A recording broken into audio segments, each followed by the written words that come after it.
തന്നെ ഞാനൊരു ചെറിയൊരു കഥ പറഞ്ഞിട്ടുള്ളത്. ഒരിക്കൽ അഹങ്കാരത്തോടെ മനുഷ്യൻ മണ്ണിനോട് പറഞ്ഞു, എന്ത് വില കൊടുത്തും ഞാൻ നിന്നെ സ്വന്തമാക്കുമെന്ന് പറഞ്ഞു. അപ്പോൾ മണ്ണ് വിനയത്തോടെ മനുഷ്യനോട് ഇങ്ങനെ പറഞ്ഞു, ഞാൻ ഒരു വിലയും കൊടുക്കാതെ നിന്നെ ഞാൻ സ്വന്തമാക്കും. നീ നിൻ്റെ കാലുകൾ കൊണ്ട് എന്നെ ചവിട്ടി അരച്ചാലും ഞാൻ മിണ്ടാതെ നിൽക്കും. എനിക്കറിയാം, ഒരു നാൾ ഞാൻ നിനക്ക് മുകളിൽ വരുമെന്ന ബോധം എനിക്കുണ്ട്.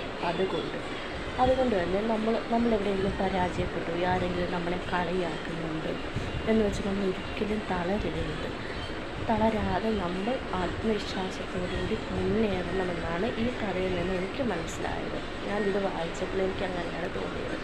എത്ര ജോലി സ്ഥലത്താകട്ടെ, നമ്മുടെ വിദ്യാലയത്തിലാവട്ടെ, നമ്മുടെ വീടിനകത്ത് തന്നെ ആകട്ടെ, ഒന്നിനും കൊള്ളത്തില്ല, നീ പഠിക്കത്തില്ല, നിനക്ക് ജോലിയിലൊന്നും കഴിവില്ല, നമ്മളെന്തെങ്കിലും ഇപ്പം ഫീൽഡിലോട്ടൊക്കെ ഇറങ്ങുവാണെങ്കിൽ തന്നെ അവിടെ നീ ശോഭിക്കത്തില്ല, നിനക്കതൊന്നും ചെയ്യാൻ സാധിക്കത്തില്ല എന്ന് വെച്ചാൽ ഒത്തിരി കളിയാക്കലും പരിഹാസങ്ങളും വരും. പക്ഷേ അവരൊന്നും തളരാതെ മുന്നേറണം.